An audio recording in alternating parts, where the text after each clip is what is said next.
Hey everybody, welcome to Steampup Studio. Thank you for purchasing our biker long wallet pattern.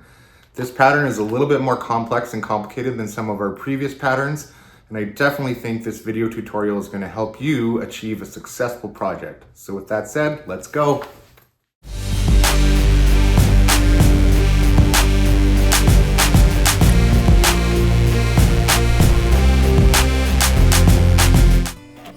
Start by printing your pattern at home. Then carefully cut it out using an X-Acto knife or scissors, and use these pieces to cut out your leather. Take your card pocket and scribe the center line on your leather. This is where your stitches are going to go. After this, take the inner sleeve, lay the card pocket on top of it, and scribe the topmost edges of the card pocket. Then carefully sand the outer perimeter, making sure you stay within the scribed lines you marked. Like so. Grab your favorite contact cement and apply a generous amount around the perimeter, keeping below those scribed lines. We don't want the glue to be visible when assembled.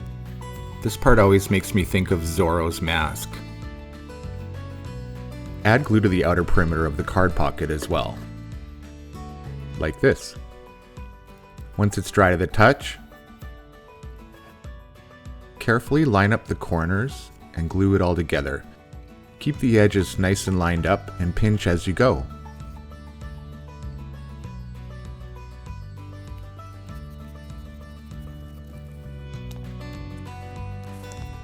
Next, we're going to punch our holes. For this, I like to use a 6mm diamond punch. I find it gives a nice stitch look when you're finished. Now we'll drop this piece into the stitching pony and start our stitch. Find the center of your thread and go one hole down from the top. This will create a small lock stitch and also add a bit of durability as this area gets pulled a lot with your cards. Tighten your stitches as you go down. When you get to the end, you're going to want to count back 4 stitch holes. We're going to do a lock stitch back to this 4th stitch hole, ensuring that our threads end up on the back side of the leather. Like this. Grab your lighter and melt the ends of those threads. Tap them with your finger and pinch them to flatten them. Next, grab your inner sleeve and card pocket pieces, and also piece 9 and 10 of your pattern.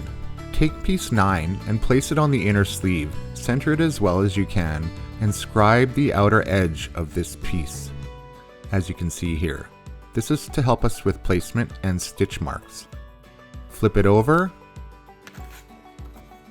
and take piece 10, lining up the corner, and again scribing the back side of the inner sleeve. Pay close attention to this little notch. It's going to come in handy later for assembly. Then grab piece 10, flip it over, and place it on the back side of the coin pocket piece. Again, we're going to mark this little notch here for assembly purposes later, like this. Take your inner sleeve and we're going to add the snap. We're doing this now instead of before, as it would interfere with the scribing. Set the bottom portion of your snap and on to the next step.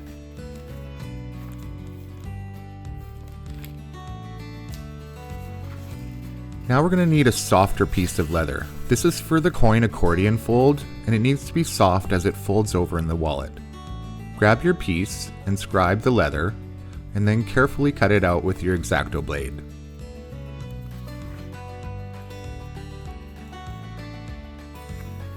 Like this. Now flip it over and line it up with that scribe mark on the bottom and make a small scribe mark on the top. Grab your contact cement and adhere to that edge,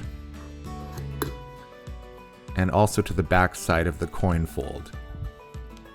Once it's dry, carefully line up those 2 scribe marks and glue it together. It's important to follow this scribe mark so that everything lines up properly. Next, mark your edge for stitching, and off to the punches. Drop it in your stitching pony, stitch it up, and this is what it should look like. Now grab the coin pocket and the inner sleeve, and we're going to want to grab your contact cement and glue the edges. This is where your stitches are going to go, so careful not to over glue here. It's just to hold it together for stitching.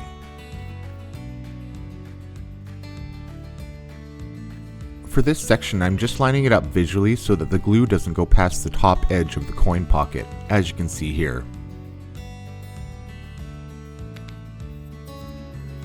Once it's dry, we'll carefully start gluing it. I start with the coin accordion fold and line up this top corner first. Get that nice and secure, and then flip it over. The next step is use this corner. Line it up carefully with your scribe mark and pinch it, and then line up that top edge as well. Line up the other corner and the back outermost edge, and it's assembled.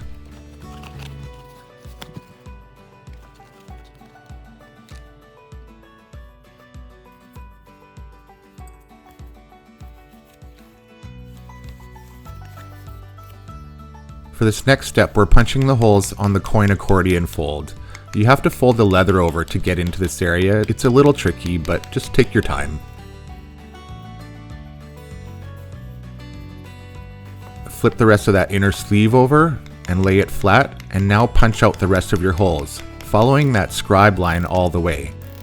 For my punching station, I actually salvaged an old beam from a warehouse in East Vancouver, and it stands upright. I find it helps dull the sound, and it's a nice hard surface to hammer into. And there you have it. You can see how these scribe lines are important to help with placement of stitch marks, and also placement of the leather for assembly. Now back to the stitching pony. We're going to drop it in and stitch all the holes that you just punched out. When you get to that top edge, make sure you wrap around the top hole. Then do your lock stitch back, and when you get to this area, I like to feed the needles up through the back side of the leather, as you can see here. This essentially hides the ends of the threads in the final assembly. Pull it tight, and cut it with your scissors. Now we'll grab our lighter and just melt those ends right off. Also, don't hold your fingers above the flame like I'm doing. You're gonna burn yourself, like this. That's better. And just examining the handiwork here, it's looking pretty good. And now you can see how this coin accordion fold is starting to work within the inside of the wallet. It's pretty sharp.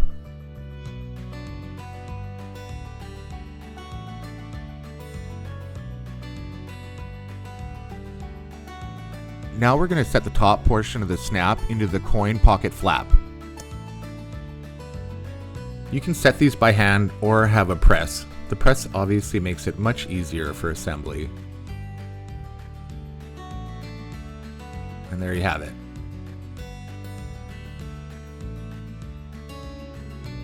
To finish the inner sleeve, we're going to want to take that first piece you assembled and attach it. Line it up and scribe the top line on the top and bottom, and again sand like you had done previously. Follow that edge all the way around, keeping below those scribe marks. Again, grab your contact cement and carefully cement this edge. Don't go past that scribe line, as you don't want that glue to be visible during the final assembly.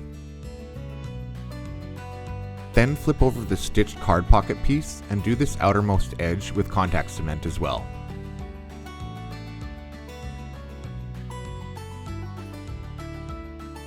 Then carefully line up all of the edges. Get these edges as flush as you can, because there's going to be 4 pieces in total here, and the cleaner your edge is, the better your final product will look. Pinch it tight all the way around. Like this. And there, the inner sleeve is finished. Now we'll grab the outer sleeve and the inner sleeve and glue them around the entire perimeter like so. Make sure that you take the wallet flap and glue that whole piece both sides as it needs to adhere together. Now we're going to set the snap. We do this now before we assemble it as there's no way to get to it after. This is the bottom snap for the flap that wraps around the wallet. After that's done, carefully line up and glue the entire perimeter of the wallet. Again, keep these edges flush as you're going to have a more successful project. Now we'll put the top snap in for the flap. Set it in your press and forget it.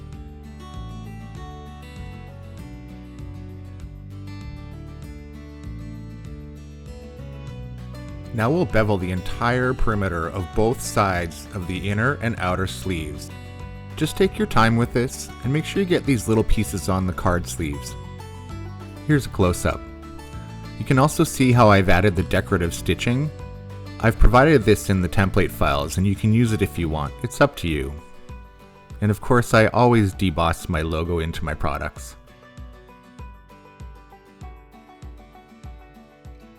Once it's all beveled, drop it back into your stitching pony and stitch the entire perimeter. Sorry for the video being out of focus here.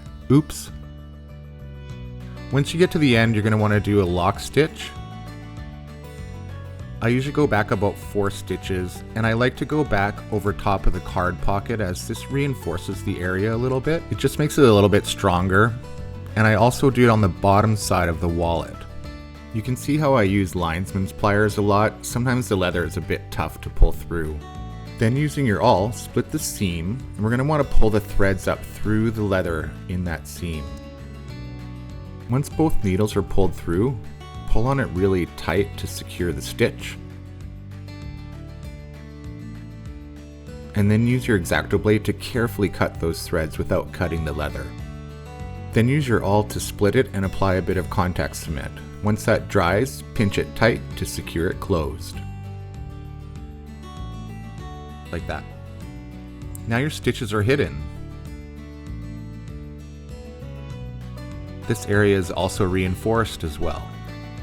Next up, we're going to sand any inconsistencies in the outer edge. Give it a good sand. Get that edge nice and rounded. Wipe it off.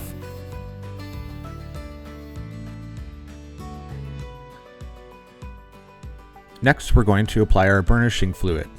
I like to start with my finger and apply a healthy amount around the entire perimeter of the wallet, and then I use a cloth, wiping it vigorously and bringing it to a nice shine.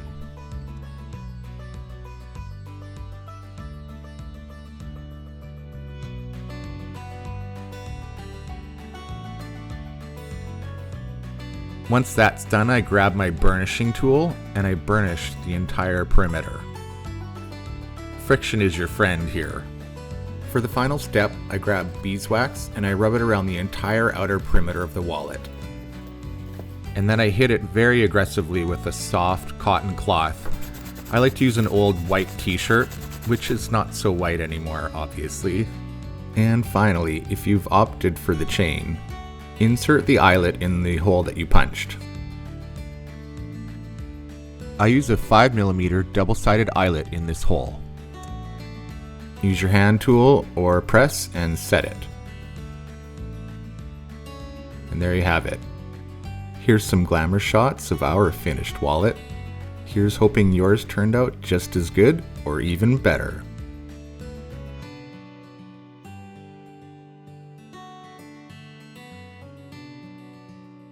Thanks again for supporting Steampup Studio.